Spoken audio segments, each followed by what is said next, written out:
A long time ago in a galaxy not so far, far away, the movie phenomenon that launched an empire, Star Wars.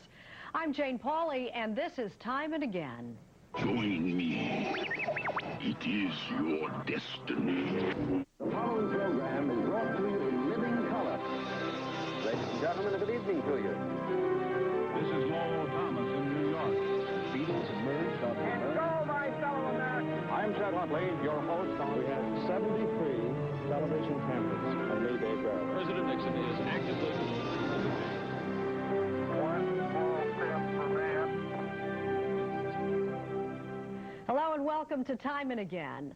If you are of a certain age and can remember long ago when Star Wars first came out, you may remember the feeling of being in the presence of a cultural phenomenon and a motion picture classic. It was May 1977. Star Wars was the first in a series that would include The Empire Strikes Back in 1980 and Return of the Jedi 3 years after that. A fourth film is now in production and at least two more are planned. The Star Wars saga is an epic fable of good and evil, cast in the mold of classic movie westerns just set in outer space. Star Wars has worked its magic on movie audiences for more than 2 decades. In theaters, on video, and with a mountain of Star Wars merchandise. Combined worldwide takes so far, more than $6 billion. Don't underestimate the power of the Force. On this episode of Time and Again, we'll look at Star Wars over the years by way of the NBC News archives. The stars, the special effects, the phenomenon. Let's begin in June 1977, just days after it all began.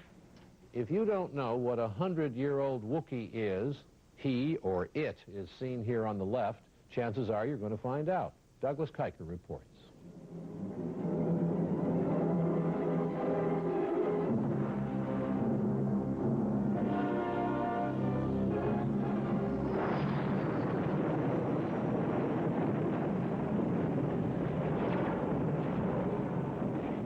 Star Wars. It is more than just a successful movie, it is a box office phenomenon. The film is breaking attendance records all over the country. Not since Jaws have so many people stood in line to see a movie. Star Wars cost $9 million to produce. It will bring in at least 10 times that amount. As a result, the price of 20th Century Fox stock has doubled in the last 2 weeks. There are no sex scenes in Star Wars. Unlike Jaws, it doesn't frighten people. It's just an old-fashioned cowboy movie set in space with mind-boggling special effects. The only difference in Star Wars is that the characters ride spaceships instead of horses. It's old-fashioned, escapist entertainment, pure and simple, with no moral, no message. And it appears this is what just about everybody in the country is in the mood for. That was one explanation of Star Wars' success. There would be many others over the years. The special effects, the triumph of good over evil, and the appeal of the characters themselves. Luke Skywalker, Han Solo, Princess Leia. You know the actors who created those characters, but back in 1977, they were virtually unknown. One of the biggest movie hits this summer is Star Wars, and it is not unusual to meet a 9 or 10-year-old kid who has seen it 5 or 6 times. Star Wars has got spaceships and princesses, lovable robots, and evil villains in black capes. It ends happily ever after. That's nice. And with me are 3 stars of Star Wars. Carrie Fisher, who plays the princess, Mark Hamill, who plays the innocent and brave young hero, and Harrison Ford, the only movie actor named after 2 presidents, who is the dashing, daring space pilot who helps them all escape from danger. Good morning, all. Good morning.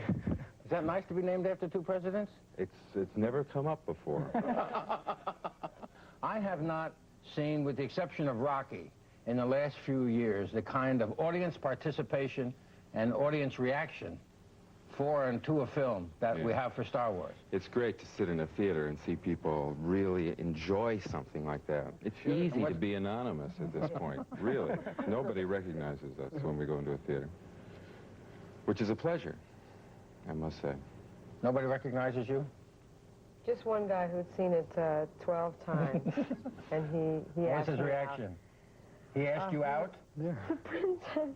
No, I first told him that I was the prize, that the 20th Century Fox officer had heard he'd seen it 12 times, and he got a free date with the princess and a bucket of popcorn. But he believed me. How do you do audition for a film in which most of your acting is in front of a blue screen?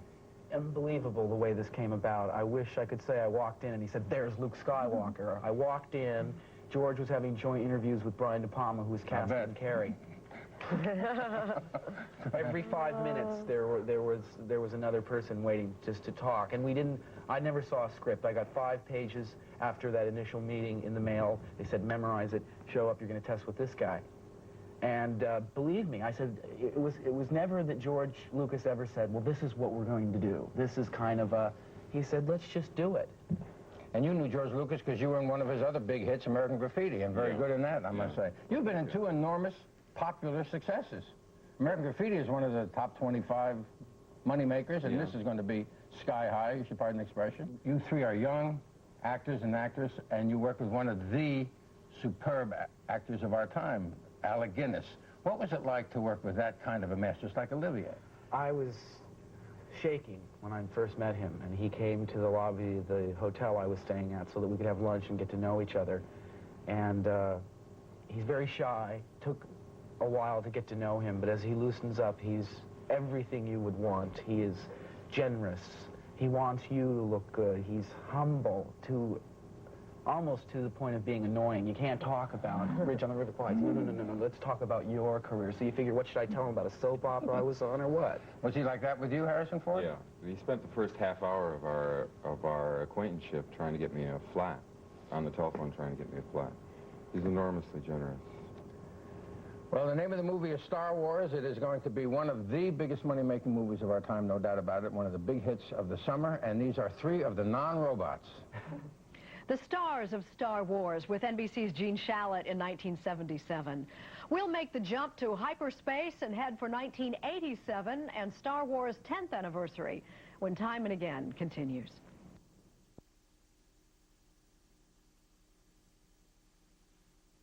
Ten years ago this week, George Lucas unleashed Star Wars on the world, and within days it was on its way to becoming one of the top-grossing films of all time. And its characters, from Luke Skywalker to R2-D2, were a regular part of any child's vocabulary, and a lot of grown-ups.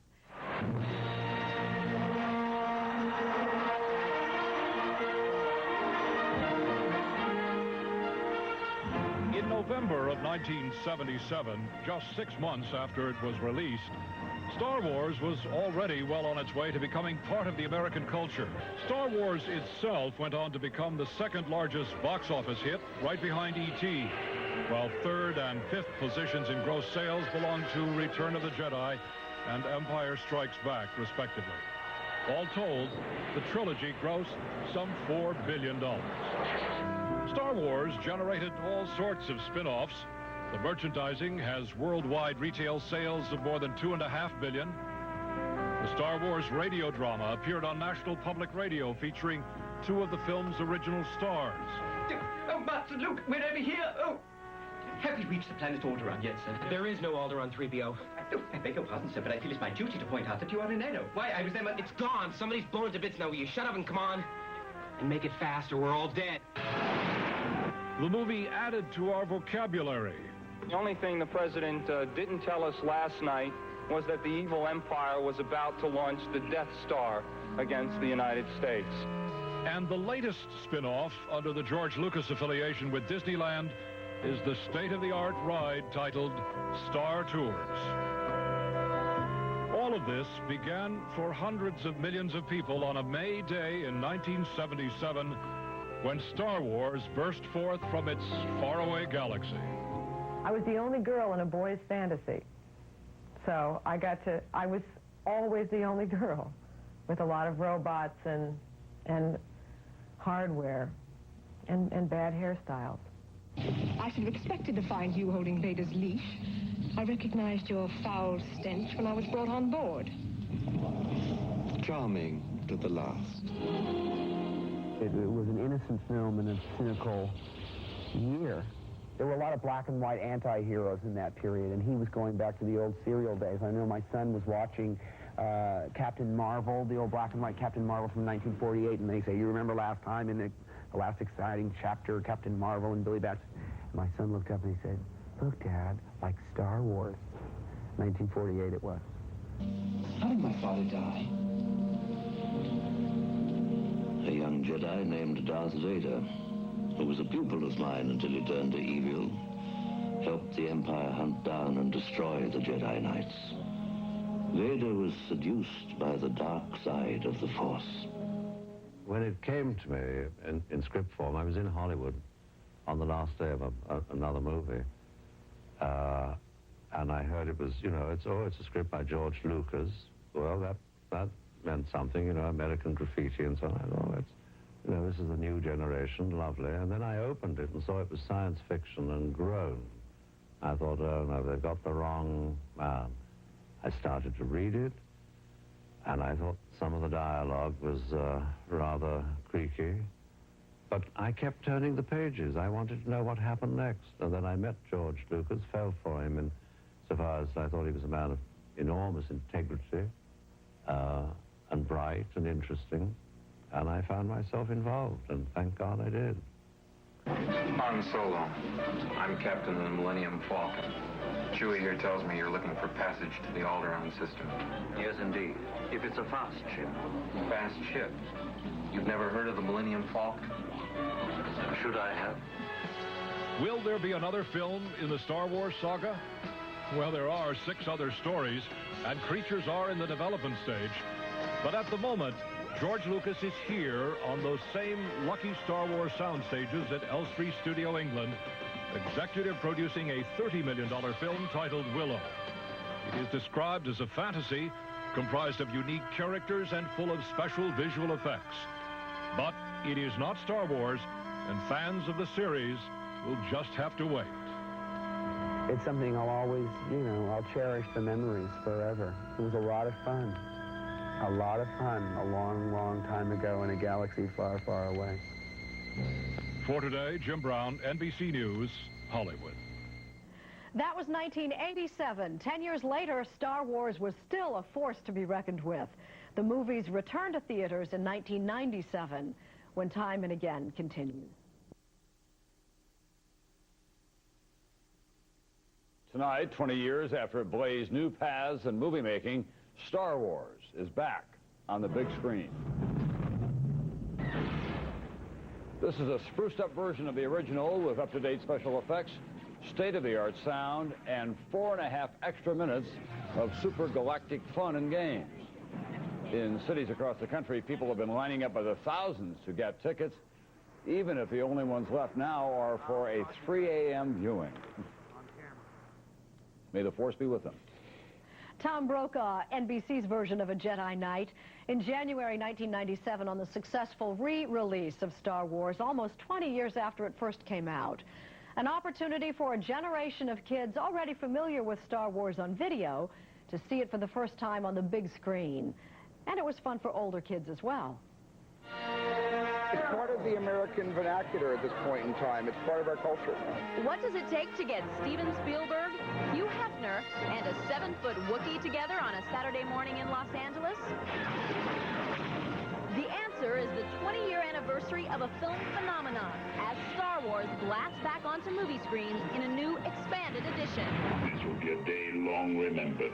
When the film came out, everybody said, oh, it's so wonderful, it's a great film and everything. I said, well, it's about 60% of what I wanted it to be. I'm not real happy with it. And now you can see the film and see why I wasn't happy. The computer technology used in Jurassic Park has now helped change some 350 shots in the Star Wars trilogy. The cost? About $15 million, more than the budget of the original film.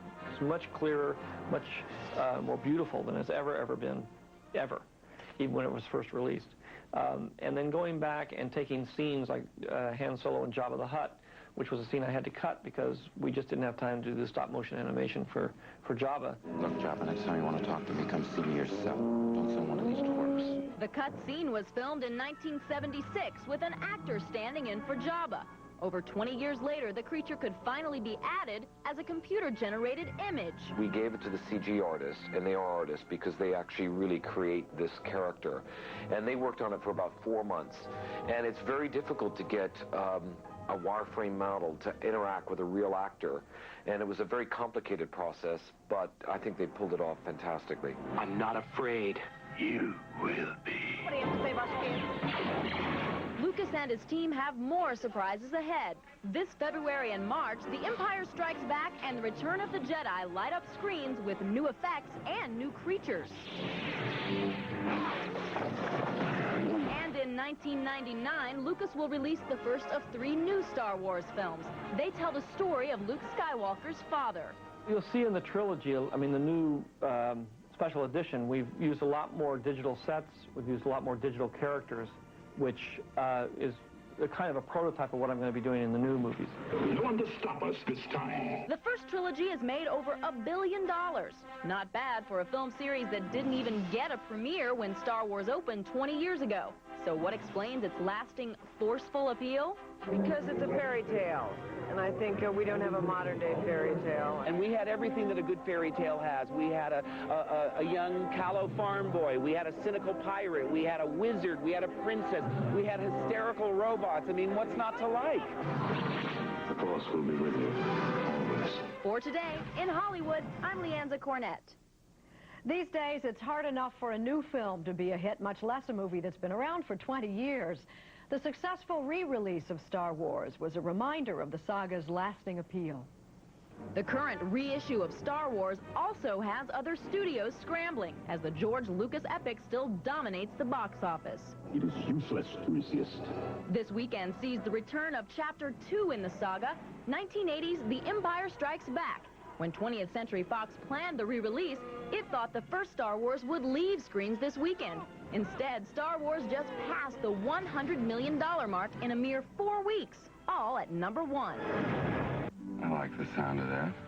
The Empire Strikes Back will also be seen in a new light, thanks to the kind of high-tech surprises viewers got in the special edition of Star Wars. But even George Lucas admits computers can't replace the human touch. Frank Oz doing a Yoda, that's about as brilliant a piece of puppetry as you're ever going to see in your life. And I can't repeat that in digital. So certain are you? So what is new in Empire? Well, about 100 special effects shots were digitally improved in this ice battle sequence. And you'll see more of Lando Calrissian's City in the Clouds, according to Irvin Kershner, who directed Empire. We had so much stuff jammed into these studios, into the studio space, that we couldn't really put anything outside any windows if we had them. Well, here's what George did. Now, when you're inside the city and the group is walking down the corridor, I was shocked. Here are windows, giant windows cut into the corridor walls, and you can see the city. What we really had intended was now on the screen. Nobody dares venture near the system of Alderaan. Finally, here's something you won't see even in the special edition. Screen tests of the stars-to-be, who helped change movie history. When R2 has been safely delivered to my forces, you get your reward. Well, how many nerve systems have to get blown away before you have no place to hide or force to fight? Don't you realize what's going on? 20 years later, the Star Wars phenomenon shows no sign of slowing down. And with Empire expected to make up to $90 million on its own, you may see all 3 films together soon in a multiplex not far, far away. Join me. It is your destiny. For today, in Hollywood, I'm Leanza Cornett. A look back to the 80s and the original releases of The Empire Strikes Back and Return of the Jedi. And we'll hear more from some stars of Star Wars on and off the screen when Time and Again continues.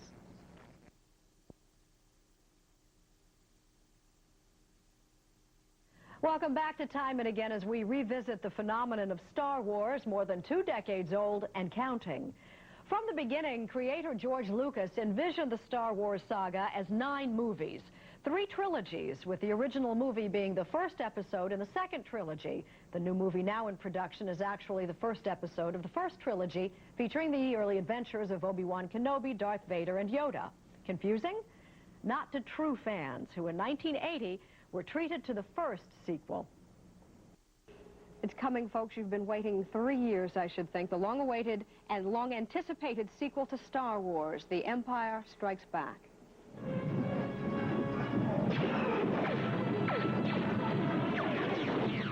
Central Station Fox 7. We're on our way.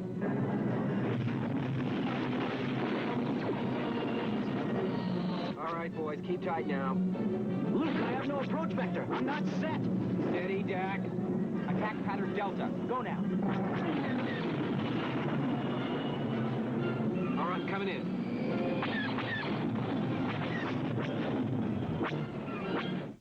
Mark Hamill is back as Luke Skywalker. Harrison Ford is back as Han Solo. And needless to say, Darth Vader is back waging more Star Wars against the rebels of long, long ago.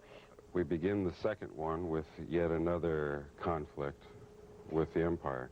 But the story is really not so much about those conflicts in the second one as it is about the characters.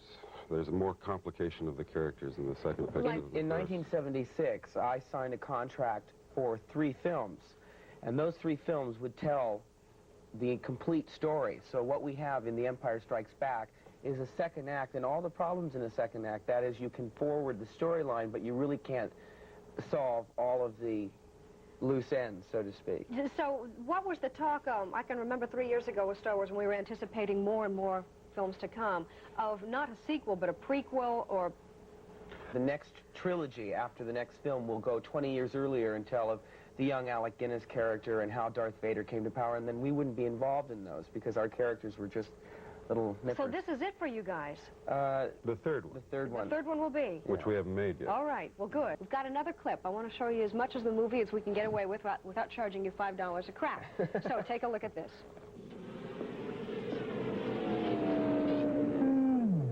Keep your eyes open, huh? Hey! Why, you slimy, double-crossing, no-good swindler. You got a lot of guts coming here after what you pulled.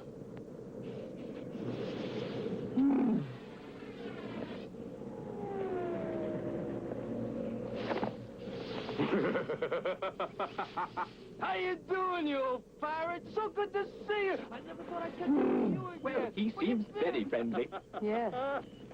Very friendly. Is this as good as the first? I'm mostly excited because you see a real growth in the characters. I chose to play Luke in the first one in a specific, very innocent, very young style, so there would be a contrast, and I really feel that my character's paying off now, and then you will see a different set of characters in the third one because there is a progression. Part of that progression was from the comic book simplicity of the first Star Wars to the darker themes and more elaborate special effects of the sequel.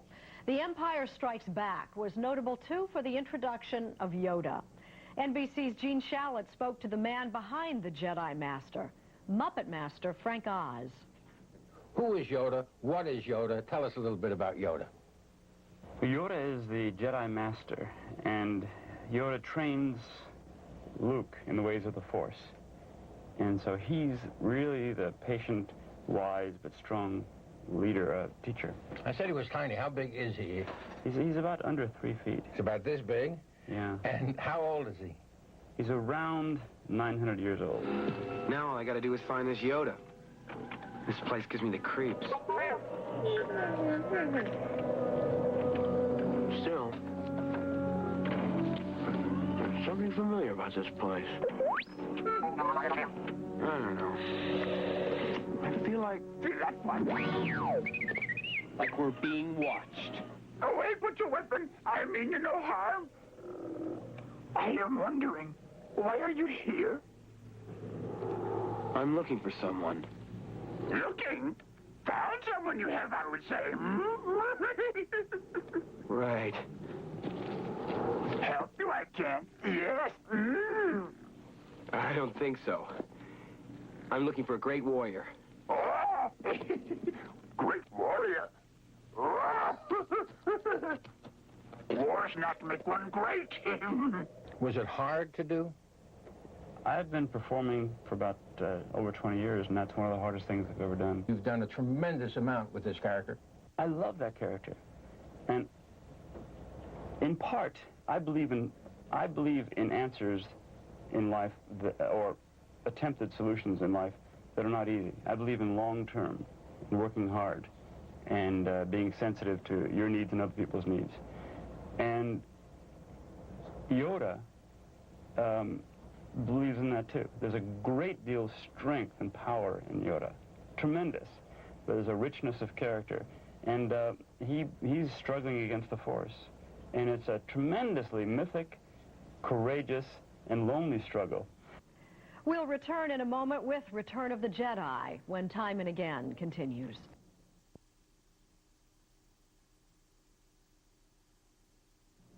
In 1977, the first Star Wars movie introduced the saga's characters and set up its premise, the struggle of valiant rebels against an evil empire. In 1980, The Empire Strikes Back picked up where Star Wars left off, and the trilogy was completed in 1983 with The Return of the Jedi. The young hero of all three chapters, Luke Skywalker, played by Mark Hamill. NBC's Jim Brown spoke with Hamill in 1983. Get the gun! Point at the deck! The forceful Jedi taking charge is Luke Skywalker, played by an older and wiser Mark Hamill. Is Darth Vader my father? In this last edition of the Star Wars middle trilogy, we're seeing a more mature Skywalker, and it's a relief to the actor. I enjoyed Empire more than I did Star Wars because there was a progression in the character. I mean, he was more adult and had more problems, and it was just deeper and more interesting to me. And I think Jedi fulfills what the first two set up. I mean, this is one of the most elaborate setups in movie history. Well, Hamill's contribution is no longer indiscernible. He's the key to what makes Jedi work. And now, when we're seeing Skywalker, for what we're told is the last time, a new, compelling side of Hamill emerges. Vader's here. Now, on this moon. How do you know? I felt his presence. He's come for me. He can feel when I'm near. That's why I have to go. As long as I stay, I'm endangering the group and our mission here. I have to face him. Why?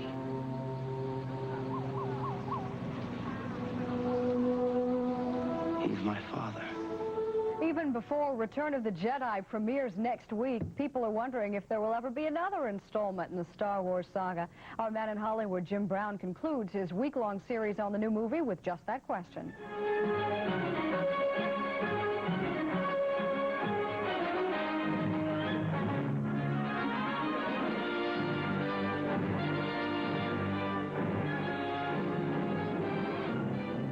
There will be lines around the block here next Wednesday when Return of the Jedi opens.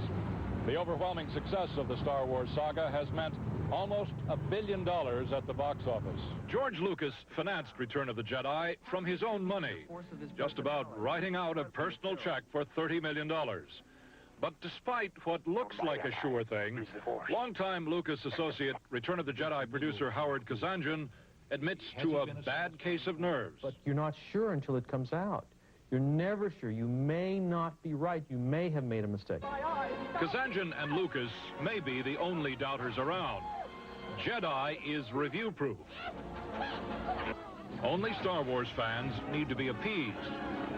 To get this last part of the trilogy the way Lucas wanted, intense discussion took place at Lucasfilm with screenwriter Lawrence Kasdan, who also wrote Empire Strikes Back and Raiders of the Lost Ark. Is it fair to say this is really Luke's picture? I think so. This is Luke's trilogy, these three pictures. And it's a tribute to Harrison and to Carrie that the other characters have held up very strongly throughout. And in some ways, their presence may have been stronger in Empire. But what needs to be resolved in Jedi is Luke's story. The actors say they won't miss the galaxy. Harrison Ford could be speaking for his co-stars. I'm glad I did all three of them. I'm glad that it, brought itself to a natural conclusion. But 3 is enough for me. I was glad to see that costume for the last time. Still, in the future, machines may have the last word. For today, Jim Brown, NBC News, Hollywood. Audiences respond to the Star Wars movies not just because of how they look, but how they sound. The sound effects and the music play key roles in the film's success. And the man behind the music is legendary film composer John Williams, profiled by NBC's Jim Brown in 1983. Red 3, Red 2, pull in. Got it. 3 of them coming in, 20 degrees. Cut to the left, I'll take the leader. Return of the Jedi is crammed with our expectations. Action, aliens, adventure. While Lucas likes to keep his plots a secret, he doesn't mind sharing technical expertise. And since the release of Star Wars in 1977, his documentaries have explained away a lot of illusions. We've become pretty sophisticated when it comes to blue screens, matte paintings, The adjustments between and miniatures, all the tiny moving but for the most part, sound still remains a mystery.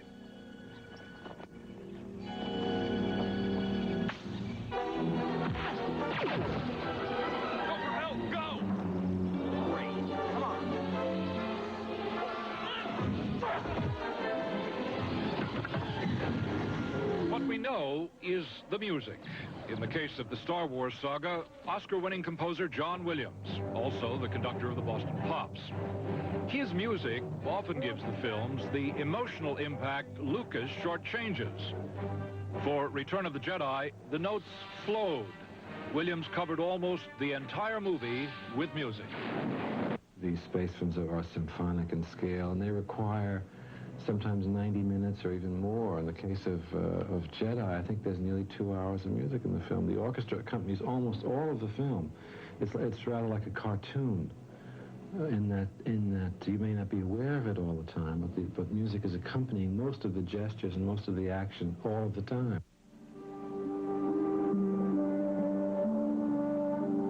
In the case of Star Wars, the music is so romantic and grandiose, you know, in a symphonic sense, that it adds a kind of breadth and a kind of beauty to the film. We hope, if it's well done, that it wouldn't have without that. When we come back, Wookiees, Ewoks, Jabba the Hutt, and other Star Wars creatures, great and small. Stay with us.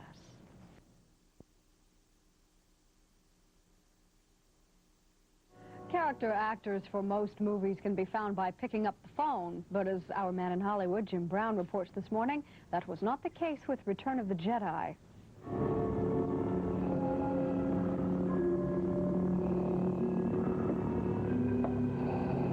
You are unwise to lower your defenses.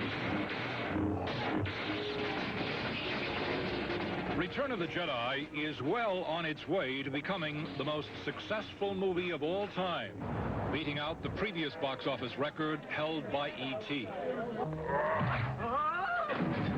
Contributing to Jedi's tremendous appeal is the proliferation of intergalactic creatures.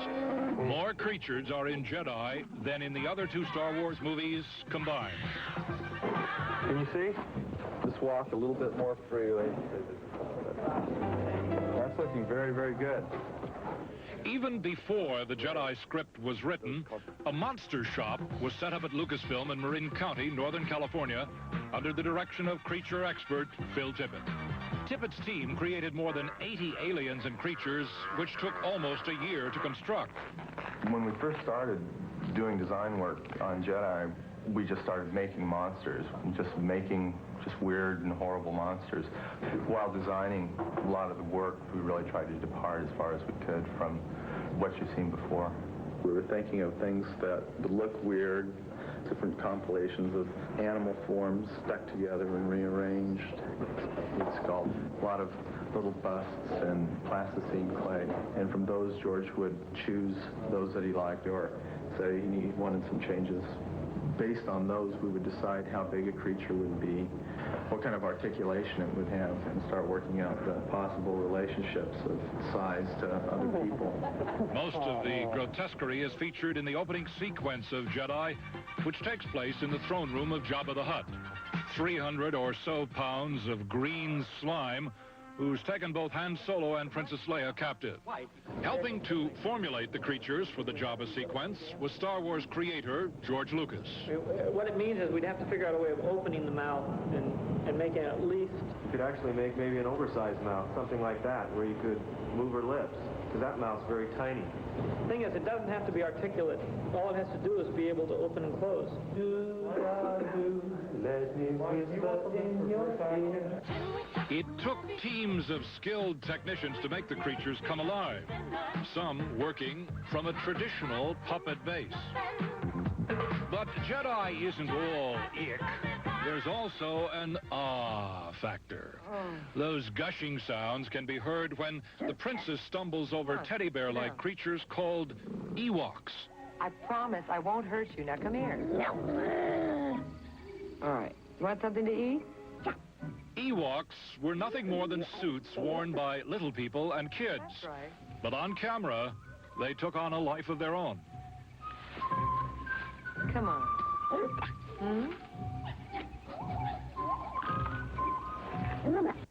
Ewoks, the cutest aliens you ever saw. Star Wars creator George Lucas actually ordered his designers to make Ewoks cute, to make their enemies in the Empire look all the more evil. May the cash be with you when Time and Again continues. Astronomer Carl Sagan used to marvel at the billions and billions of stars in the galaxy. On planet Earth, those kinds of numbers can be applied to Star Wars and the billions of dollars it has raked in over the years. NBC's Mike Jensen had a look in 1983. Actor Mark Hamill arriving for a preview showing of Return of the Jedi. Actress Carrie Fisher. Inside, an assault on the senses by this third in the Star Wars trilogy, the most expensive yet, $8 million worth of special effects alone. Carrie Fisher playing Princess Leia. Mark Hamill playing Luke Skywalker, discovering the truth about Darth Vader.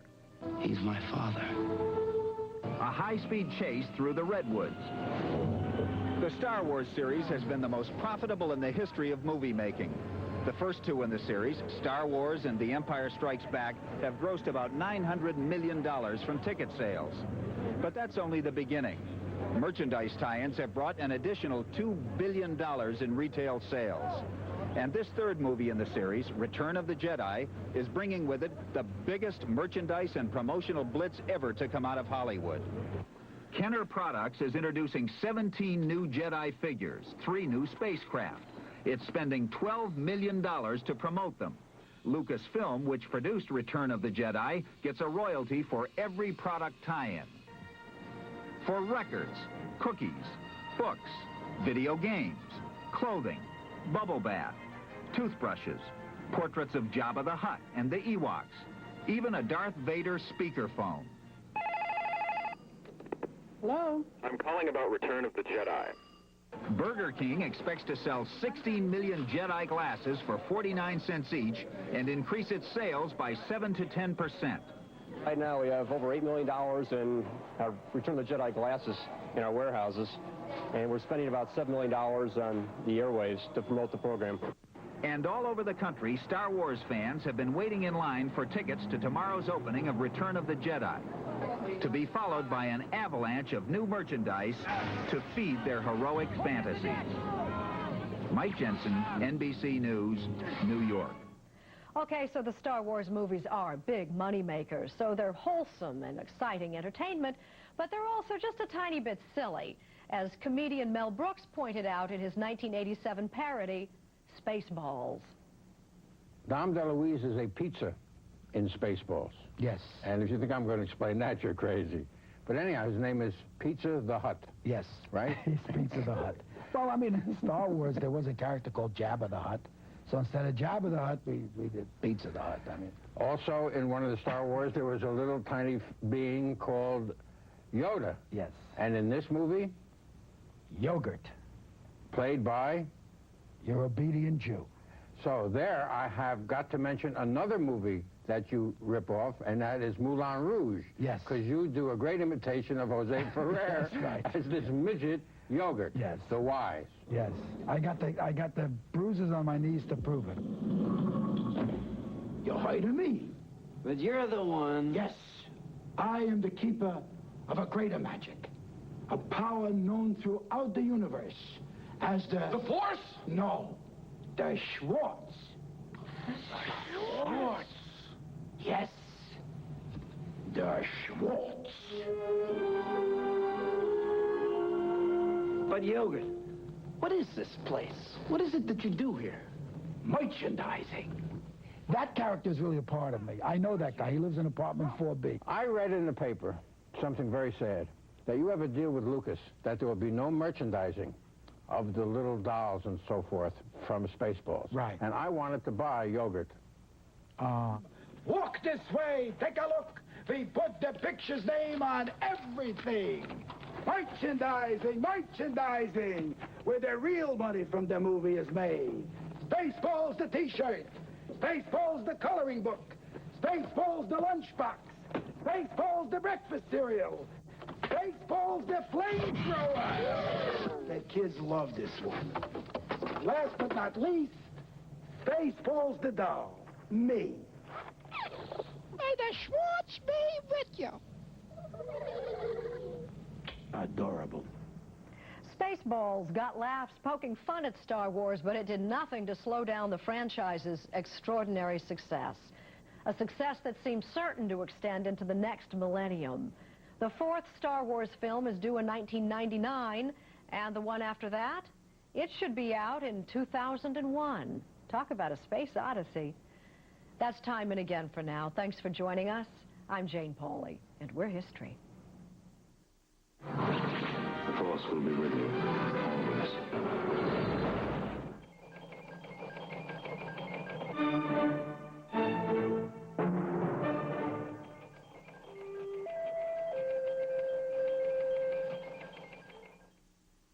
The Simpsons go back in time. Ooh, there's the bus. School will be fun. A, B, C. Line. D. D, E. Line. F, Bart. And believe me, you'll be seeing plenty of them. You listen to me, son. You've just started school, and the path you choose now may be the one you follow for the rest of your life. Now, what do you say? Eat my shorts. He's the greatest showman since that kid who eats worms. Damon Wayans and David Alan Grier are back on Fox in Damon.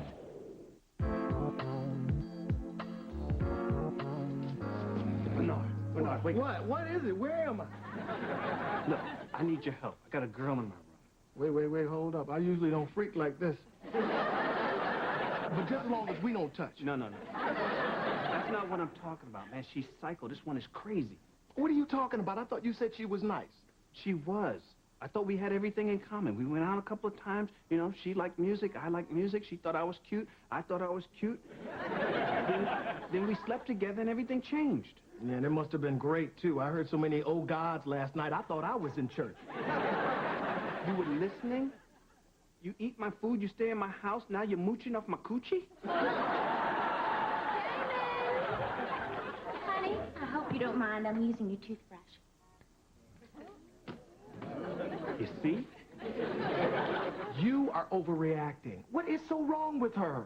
I slept with her once, and she changed. She turned into a control freak. Yeah, you're paranoid. Damon, what do you call this? What do you call this? This is wrong, Damon. You do not squeeze the toothpaste